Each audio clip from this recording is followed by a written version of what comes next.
Hi, it's Dwyer. GamblersAdvisory.com, a free site. BettingAngle.us, a free site. Let's talk boxing. Now, I've said it here online several times. There's really no real money in boxing for fighters. It's a mistake to look at the Anthony Joshuas, the Deontay Wilders, the Tyson Furies, the Canelos, right? The Terrence Crawfords.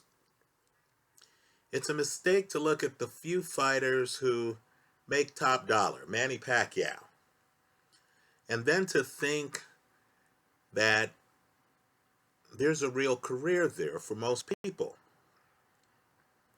There isn't, right? Simply put, there isn't.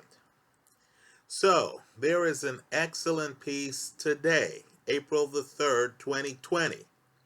It's must reading for any wannabe young fighter, right? On Andrew Cancio. Understand, this is a guy who actually became the WBA's super featherweight champion. Then he had 2 title defenses. He got paid 6 figures for each title defense, according to the article, right? Now, you and I know 6 figures really isn't a lot of money, especially not for the risk involved, health-wise, in boxing. Think about it, too. We think about 6 figures as, one night's work. Who wouldn't want $100,000 for one night's work? But it's not one night's work. It's several months' work, right? You sign for a fight, you're going to go through a training camp. It has to be set up. You have to do promotional things. You have to give interviews. Then you show up on fight day and you fight. And, of course, there are people around you. You hear about these purses. There's a manager. Guess who's paying him? It's not the promoter, right? They're sparring partners. Player, that's coming out of your money. Just food for thought.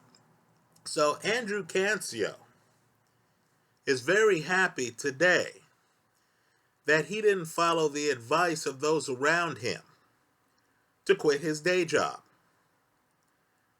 Right? He understands with boxing, money comes and goes. He's in his 30s. He has 2 kids. So, of course, now that boxing's been shut down by the coronavirus, he's talking to the people at boxingscene.com, telling them how thrilled he is to still be getting a paycheck from his old job, which is actually a career for him. Right? You have kids, you're thinking about benefits. You're not thinking about being an independent contractor who gets hit in the head for a living. Also, understand, if you're 31 and you're a heavyweight, hey, you're just starting out. You're one of the young guys. But if you're a super featherweight and you're in your 30s, folks, you practically have 1 foot in an old age home.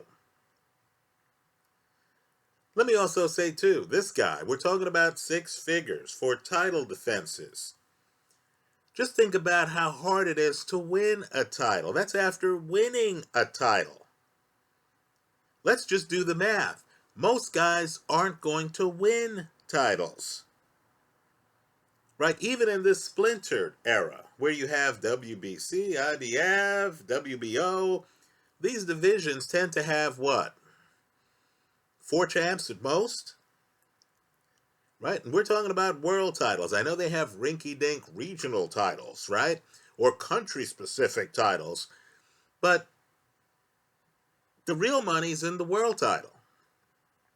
And just understand, even when you're a world champion, at least to Andrew Cancio, that's not enough of a reason to leave your day job. And I agree with him.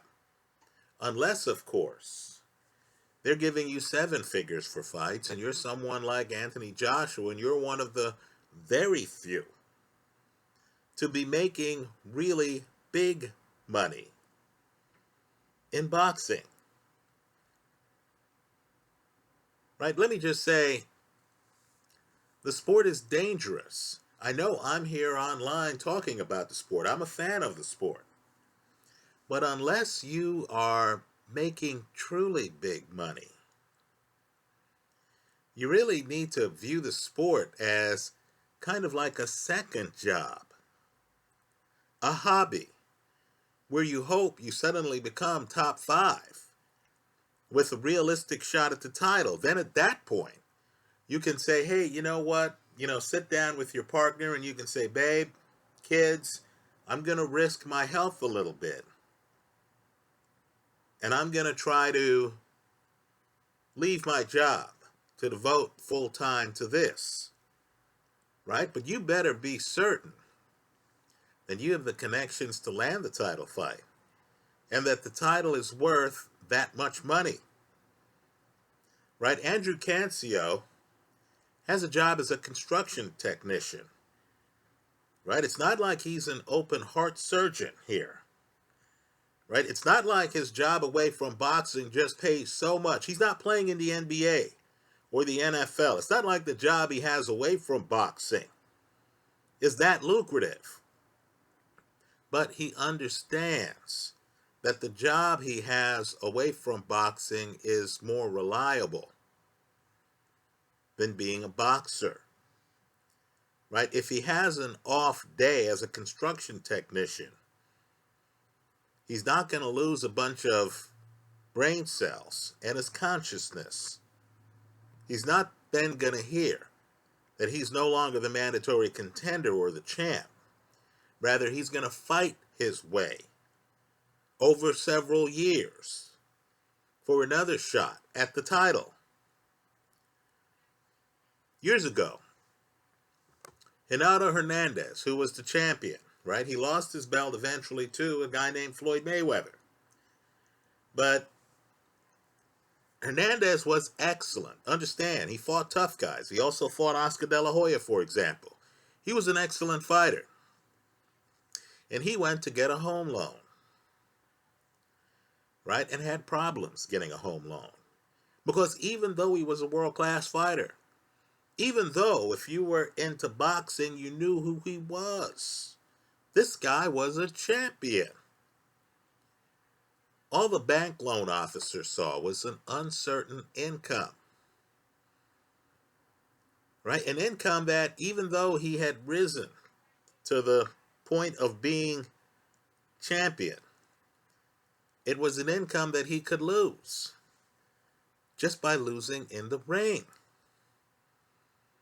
Right? So in the piece, Hernandez told the author how happy he was to get the home loan. And understand, he wasn't moving to Atherton. He wasn't moving to Beverly Hills, Pacific Palisades, someplace like that, Newport Beach. No, he was moving to some decent neighborhood in Orange County. That wasn't a glamour neighborhood, right? It wasn't Laguna Beach. Right, so from time to time, I'm walking around, and some young guy who's a tough guy around his neighborhood, who's into boxing, will see me and will come up to me, will recognize me from YouTube, right? It's YouTube that's powerful, not the people on YouTube. They'll recognize you from YouTube, and they'll talk to you about the possibility of them becoming a champion. Right? Understand, every prospect starts their career by winning a lot of early fights. Right? And you'll talk with the young man and you want to just say to him, hey, understand, becoming a champion in boxing is harder than becoming a player in the NBA. Just do the math. Right? The Warriors in town here have more than a dozen guys. When you say a dozen guys in boxing who are champions, you're talking about multiple divisions, right? It's like, well, this division has 3 champions or 4 champions, right? Some divisions you have unified champions. So you have less than 4, you have 3, you have 2, right? And so then you say to yourself, my God, the NBA literally has hundreds of players. You don't have hundreds of champions in boxing. Let me also say this too. I've looked at some boxing contracts. I didn't like the way they were written. Right? I didn't like the terms. The fighters don't even know what they're giving up. They don't realize that they're signing with a manager who can actually assign the contract to someone else. You want to see a group that's poorly represented, just in general, in terms of the legal representatives they have. Look no further than boxing. Right? You have a lot of boxers out there who, come from broken homes. Some are out of prison. Right? Papa was a rolling stone, as the Temptations used to say. Right? Mama is too busy working, supporting the other kids in the family to even attend the young guys' fights.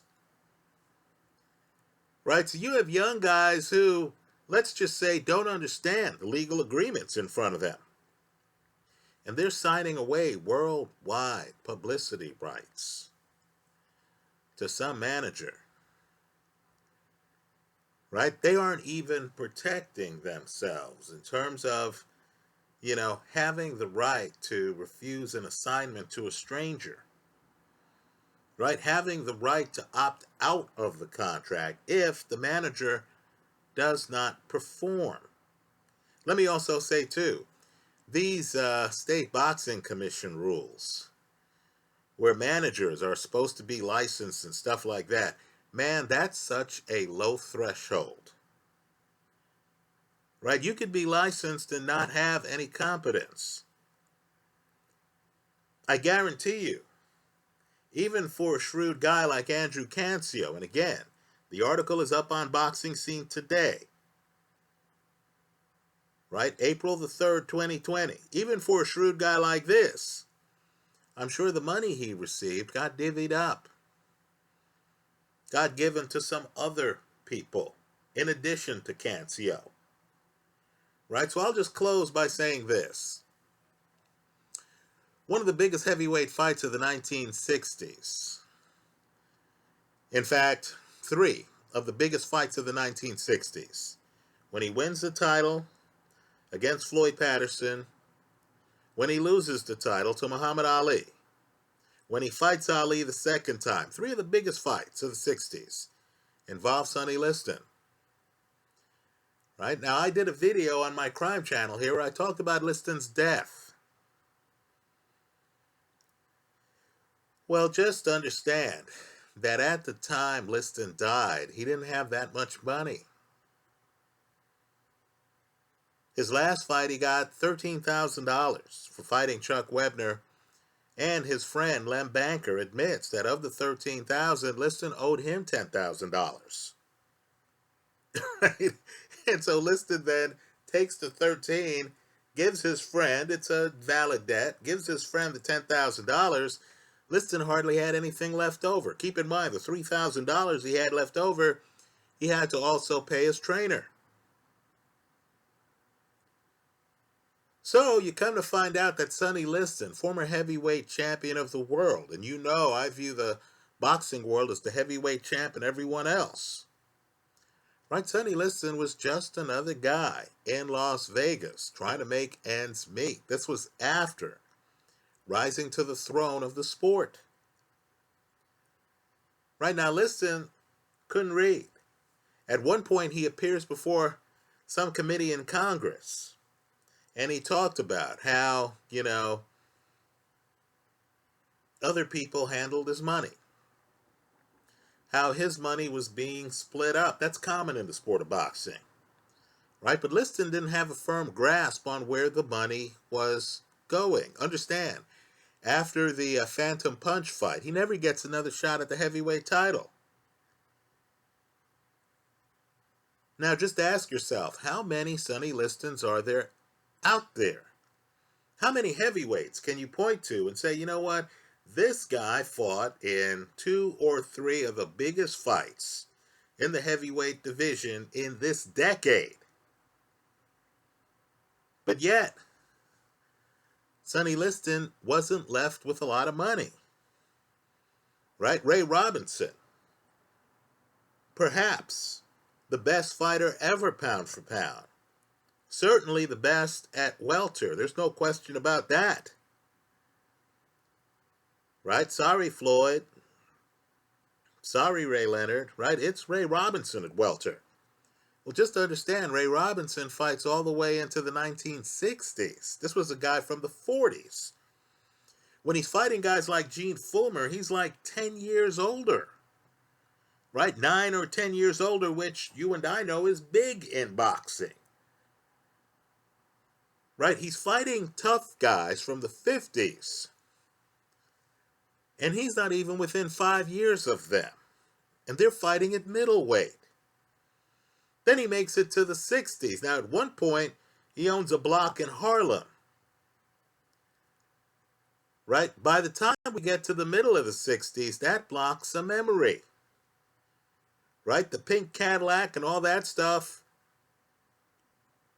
history, right? Ray Robinson wasn't flush with cash at the end of his career.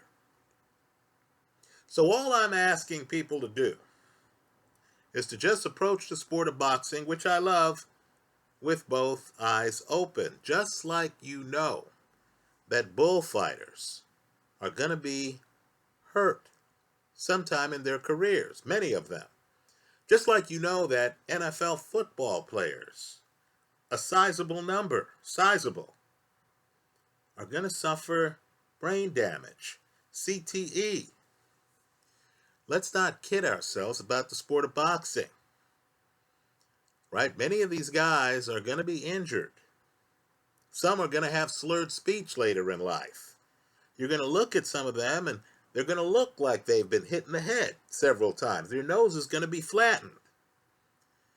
And let's just say they won't have the pension that baseball players get, that basketball players get, that the NFL gets, right? Those sports are unionized. Worse yet, these fighters are going to be responsible for their own health care, right? Many of these guys are just independent contractors. And so Andrew Cancio, again, the WBA's former super featherweight champion, I congratulate him. He was wise enough in the moment, right? Think it through. He's like 29, 30 years old. People around him are saying, give up your job as a construction technician. He was wise enough in the moment, even at a championship level, to understand, you know what? The money here is too uncertain and isn't good enough for me to give up my day job. Right? That's what's feeding his family right now during this coronavirus problem. Right? I'm sure he'll have other opportunities in boxing. Right? After all, he won a title. Right? At that point, he can say, okay, great, this particular fight is worth it. But again, unless you're Canelo and you have enough pull where you show up at Madison Square Garden and it's standing room only for your Rocky Fielding fight, right? Several of the champions in the sport want to fight you, right? Callum Smith keeps mentioning Canelo, right? You have DAZN paying you millions of dollars. Unless you're operating at that level,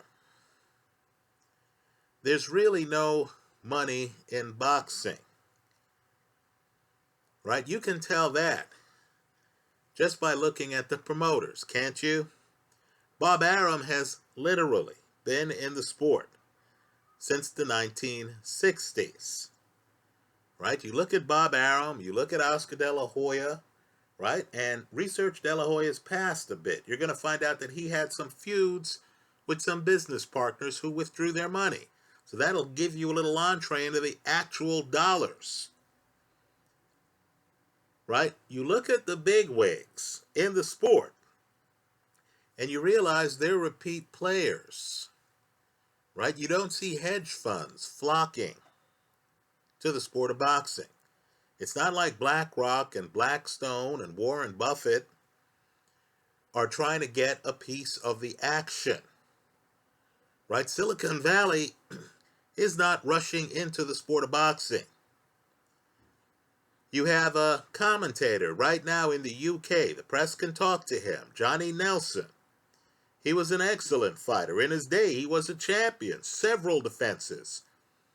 And he talks openly about how when he fought, there were many empty seats. Right? That, he's surprised at the success that some of the people are having today. Because for him, being champion had a certain empty feeling. Right? You were champ. You were fighting in exciting venues. But the fans didn't come out. Very few sellouts for Johnny Nelson fights. Right? And this is a guy who's a boxing lifer who right now does an excellent job commentating on fights, right, in the United Kingdom.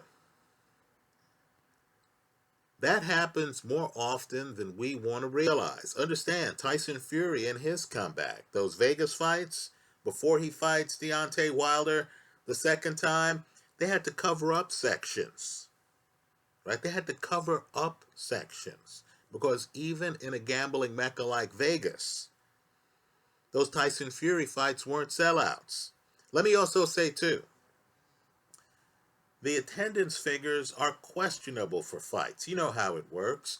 Managers get a bunch of tickets, hundreds of tickets, and they try to give them out, trade them for patronage reasons, right? Just like a politician gives you a prime spot at some fundraiser, right? So a lot of the people in the stands haven't paid for the event. I mean, you see a stadium and it looks somewhat full. Then you understand that there's a gap between the attendance and what's called the paid attendance. Right? So let's enjoy the sport. It's exciting. But let's have both eyes open. I want young people especially, people in their late teens, early 20s, to understand. You get a job at a post office, you have health benefits, that's more than you're getting from boxing. Right? You're working at Costco, you have health benefits, that's more than you're getting from boxing. Talk to guys like Bernard Hopkins and some other guys, right? Great fighters, about how much money they got for fights early in their careers. You might hear 3 figures. Forget 4 figures. You might hear 3 figures. Right? Oh, my second fight, I got $300. I got $500. Right? Understand, many of these fighters are more popular with the public than with their accountants. Right? If they had to come up with a financing statement, that statement wouldn't be flush. Right? Understand, too, some great fighters have had income tax problems. Just Google boxer income tax problems. You're going to have a Hall of Fame list. Right? Other great fighters have had bankruptcy problems. That's another list that has big names on it. Right? How could you possibly have professionals around you and a manager and yet end up in bankruptcy when they're supposed to be getting you top dollar for championship level fights? So again, the piece is on boxingscene.com today. Excellent site. It involves Andrew Cancio, a guy who won the WBA super featherweight title in February of 2019, just a little over a year ago, folks. And he's grateful today that he did not quit his day job. That day job right now in this coronavirus era is supporting his family. He's a father with 2 kids. Let me hear from you. I hope you leave your comments in the comment section of this video. Thanks for stopping by.